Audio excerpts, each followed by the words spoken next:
Many Trinidadians go to Tobago to enjoy the various beaches, and the only time they spend in Scarborough is to either get off or board the ferry.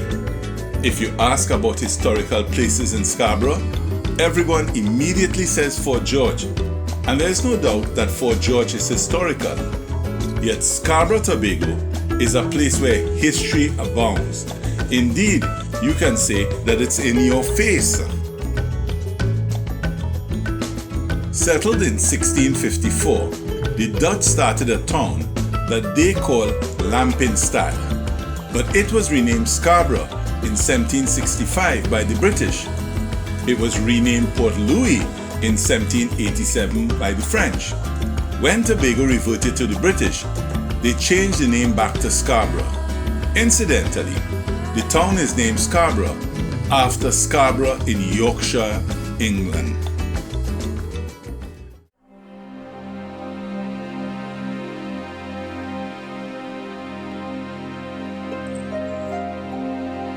Seeing historical aspects of Scarborough begins even before you drive out the ferry port.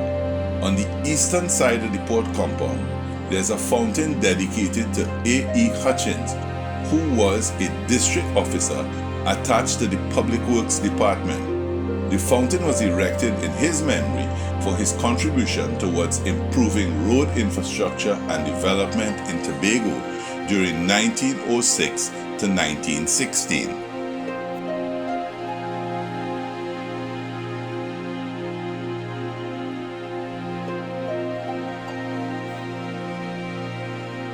As you drive out of the port, there's a small building at the intersection of Custom Street and the main road, and many people go past without knowing its historical significance. This building previously housed the electricity plant, which first provided electricity to the port of Scarborough Tobago.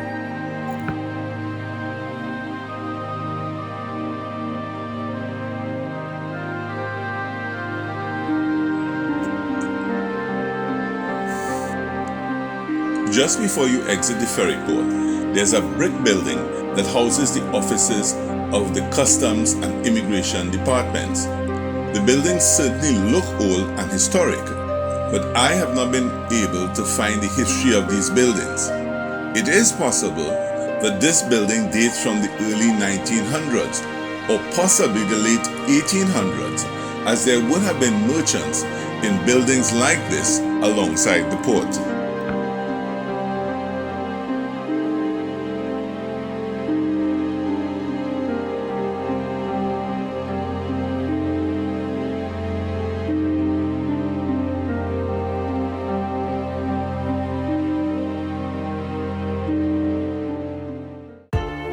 This brown brick building on Jerningham Street is the seat of the Tobago House of Assembly, but its history goes back beyond the formation of the House of Assembly. After the French capture of Tobago in 1781, a courthouse was on this site. In 1814, when Tobago was given to the British, a House of Assembly was formed, and in 1835, this building was erected with a courtroom, chambers for the Tobago House of Assembly, and an office for the governor.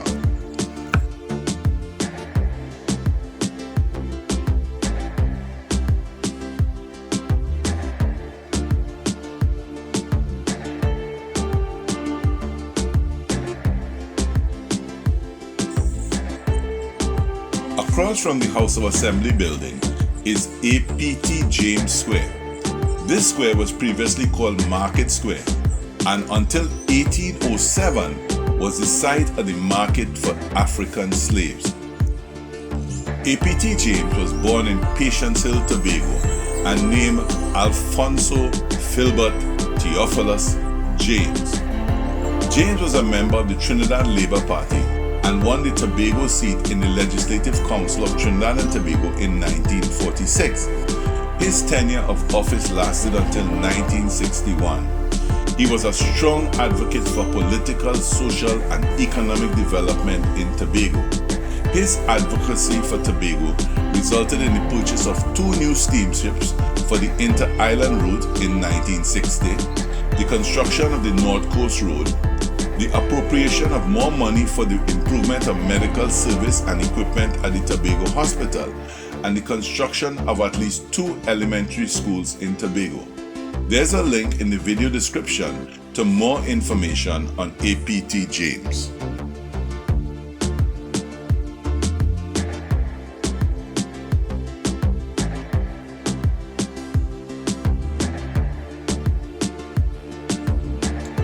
Also in A.P.T. James Park is a memorial to all the Tobagonians who died in the World Wars.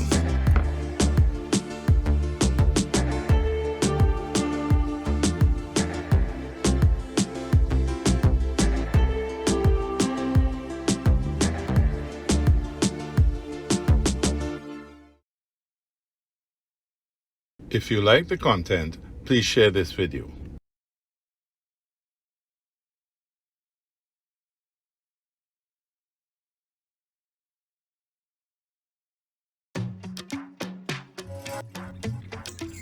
Right next to the THA building, there is an urn dedicated to the memory of King Edward VII of Great Britain.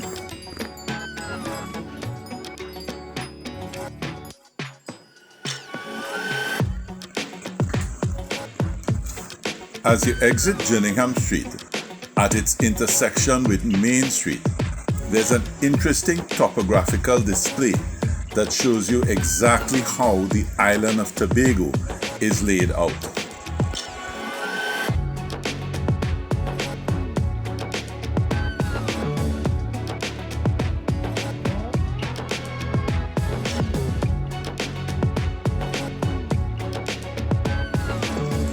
From here, we'll continue up Main Street and turn onto Bacalet Street to see a number of other historical places in Tobago.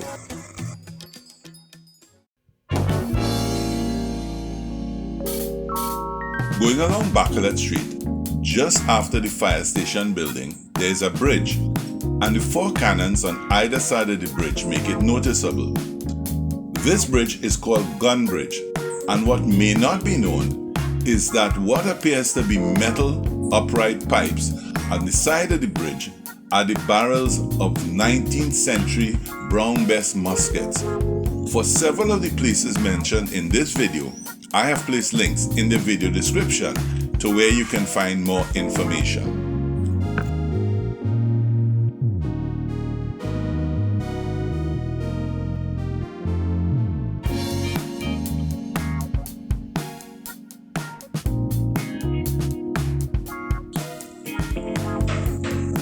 Just up from Bacalet Street on Robinson Street, behind the fire station, on the compound of the CMOH Tobago, is a Jewish cemetery. There are 2 graves here with the names of Rudolph Sidney Barber Isaacs, born 1847 and died 1885, and either his wife or sister, Abigail Evina Barber Isaacs, born 1865 and died 1885. Rudolph is believed to be the son of Solomon Barber Isaacs. The land on which these graves lie was given to the government by S.B. Isaacs on the condition that the graves be maintained. I have placed a link in the video description to more information on the Jewish presence in Tobago.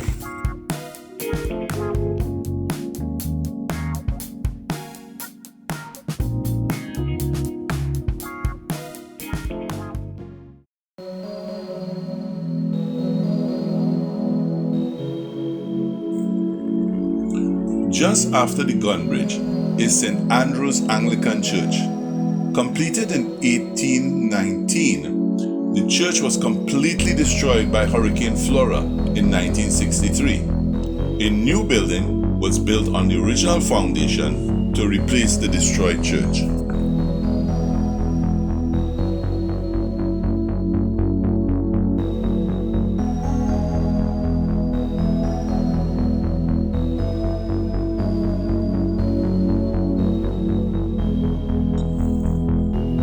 Shortly after the Anglican Church is a lovely building that is the only clapboard house that I have ever seen in Trinidad and Tobago.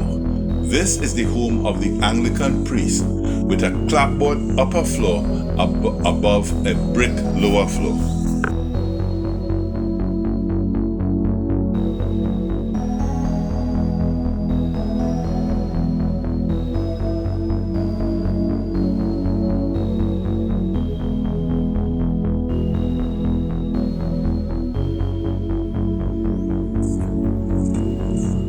Almost across from the clapboard house is the St. Joseph Catholic Church, which was established in 1892.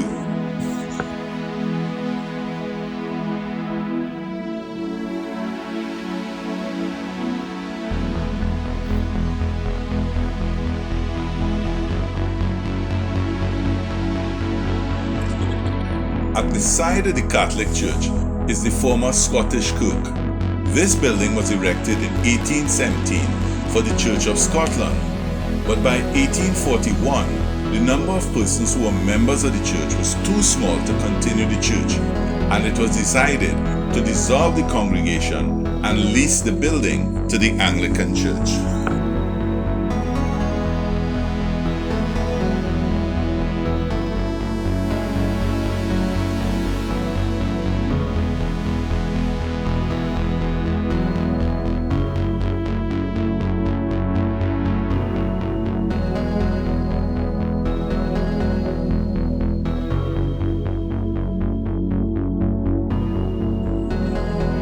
Another historic building in Scarborough is the Methodist Church on 4th Street. The Methodists originally had a small chapel on Market Square in 1817, but in 1823 they began efforts to construct a new church, and in 1874 the foundation stone for the church was laid on 4th Street, with the building being completed in 1826.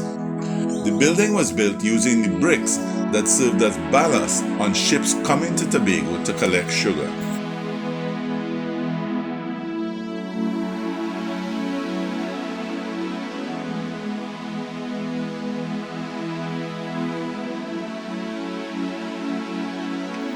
If you enjoyed this video, please leave me a comment telling me what you liked.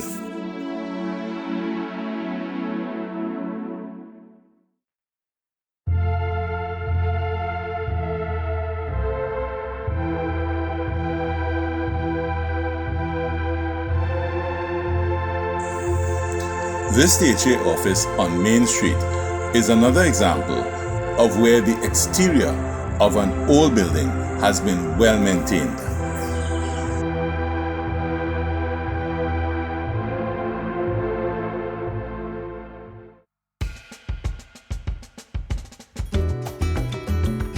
When leaving Scarborough by the ferry, you look out over Rockley Bay, and even this bay is a site of historical significance. In 1677, there was a huge sea battle between the Dutch and the French in Rockley Bay for control of Tobago. Another battle occurred in 1778 when an American squadron attacked the British in Rockley Bay. After the American ship Randolph with its 36 guns was blown up with her entire crew of 315 men, the remainder of the American squadron withdrew. If you want to learn about these battles, there's a link in the video description.